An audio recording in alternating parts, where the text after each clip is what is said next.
Najveći muslimanski praznik je Bajram, a posebnu čar ima i Ramazanski Bajram za one koji su ispostili mjesec Ramazan. Mnogo je običaja u Bosni i Hercegovini kada je u pitanju obilježavanje ovog praznika.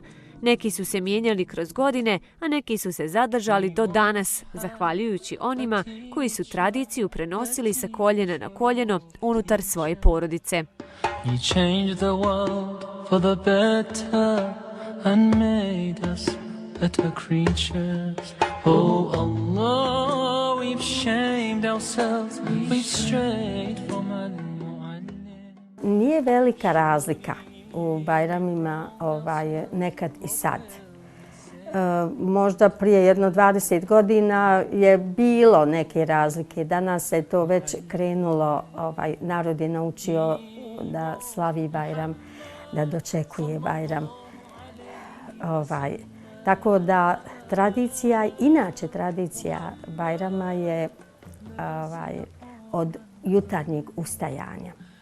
Kad je u pitanju Ramazanski Bajram, kad se ujutro ustane, normalno ustaje se na rani sabah i obavezno se pije, nešto pojede i pije se kahva i nešto se pojede da čovjek, da se zna da ne posti.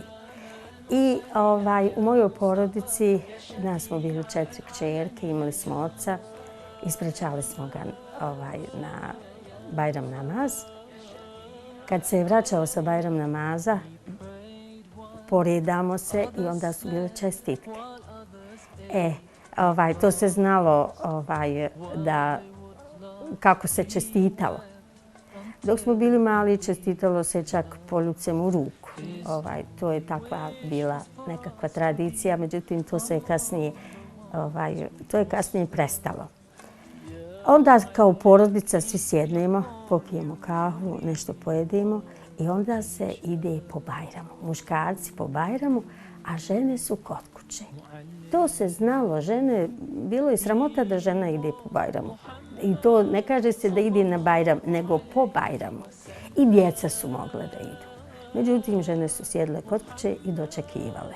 Bajram se nekada obilježavao isključivo u krugu porodice i ručak se pravio samo za najuže članove. Danas je situacija malo drugačija. Za te Bajrame su bili posebna jela. Recimo čevap se je pravio bajramski čevapčić je bio bez luka. Zna se da je svaki čevapčić s lukom i mrkva, ali bajramski je bio bez luka. Pa bile su i pite bez luka. Zašto je to bilo, ja ne znam, ali je samo to nasljeđivalo se i tako se radilo.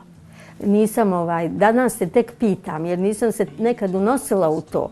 Danas se tek pitam zašto, ne znam, ali za Bajram se nešto posebno slana jela pravila. Međutim, slatka jela su bila, sve je zavisilo i od porodica i od imovinskog stanja koje što mogao da napravi, pravilo se, ali je uvijek bilo nešto napravljeno. Baklava, hurmašice, ružice i ostalo slatko su sastavni dio bajramske trpeze i obično ovise od imovinskog stanja. Specijalitet Bedrine kuće je baklava koju priprema sa posebnom pažnjom.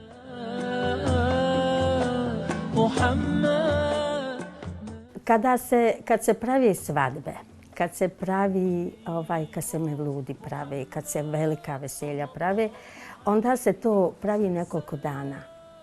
Baklava se pravi dugo i ne možeš nju praviti stalno za svaku priliku. Onda znalo se da baklava ide za posebne te prilike. Znači, ide Bajram, ide mevlud, idu vjenčanja. Sad su uveli i torte, međutim, za rođenja. Babine se nosilo. Pa što se tiče babine su bile i baklava i ružice i hurmađik čak su babine. Zavisi ko je u familiji, da li je familija, da li je prijatelj, da li je komšiluk. Ali upravo zbog te specifičnosti pravljenja baklave, one se rijeđe i prave. I zbog toga je ostao Bajram, Božići, katolički Božić Ja znam, mislim, idem u porodicu gdje se uvijek pravila baklava. Baklava se ne veže samo za Bajram, nego i za druge praznike i obilježavanje važnih datuma i događaja. Simbolizira veselje i priprema se u posebnim prilikama i naravno, sama priprema zahtijeva dosta vremena. Sve što nije od razvijane jufke, znači jufku možete da pravite, da je izrađujete. Možete da je pravite mašinski i možete da je razvlačite.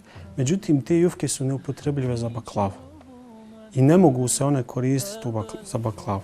Zato i jest baklava posebna iz tog razloga, zato što je ne može svako razviti jufku za baklavu. Jer vi možete napraviti smjesu od brašna i vode koje će se fantastično razvlačiti, međutim ono ne može dobiti kvalitet i ocjenu baklave. Mislim da je velik problem u ovom svemu standardi, što nemamo standarda, što nema standarda kakva treba da bude naša baklava, pa nema standardizacije neke općenito, da kažem, sad se stvarno i super su projekti ti koji su probudili kao bosanska kuhinja i ti sajmovi koji budu, stvarno je to nešto koji je dobar početak za ubuduće, ali slatko je stvarno odsječeno. Ja shvatam da nijedan kuhar danas koji je završio školu za kuhara i akademije i obišao pola svijeta, ne može on izdvojiti od jedno 8 do jedno 15 mjeseci da uči da razvija. Jer da bi se postigao nivo razvijanja jufke, potrebno je znači vrijeme i tu je tehnika je jednostavna, međutim potrebno je vrijeme da se tu čovjek ispraksira. Specijalitet kuće Tulek je džandar baklava za koju se danas rijetko odlučuju domaćice da je prave zbog složenosti njene pripreme. Džandar baklava mene ne čudi da je ona izumrla stvarno. Složenost pravljenja džandar baklave nekima ljudima izgleda vrlo jednostavno. Međutim, postići tu tankoću takve jufke da biste dobili takav okus i da se ona ne pravi, da kažem, iz jednog cuga ili iz jednog pokušaja. Ona se radi iz 3 različita segmenta.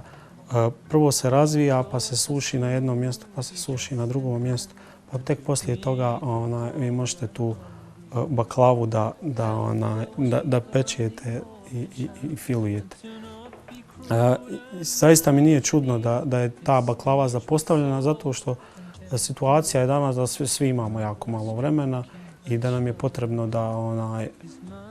da bi nešto napravili možemo nešto brzo uzeti ili ne znam, samo nešto preliti ili kako već. S obzirom na to da je gospođa Bedrija rođena i živi u starom dijelu grada, pitali smo je da li je sačuvana tradicija kada su u pitanju slatka jela. Vrlo sam ponosna što sam u Mahali. Mislim, Mahala ima nešto svoje što nema ostali dio grada. Jako sam ponosna i vjerujte da se to osjeti i pripreme za Bajram. Svaka kuća napravi nešto slatko. I mi u Sarajevu ne kažemo za baklavu da je kolač, nego slatko.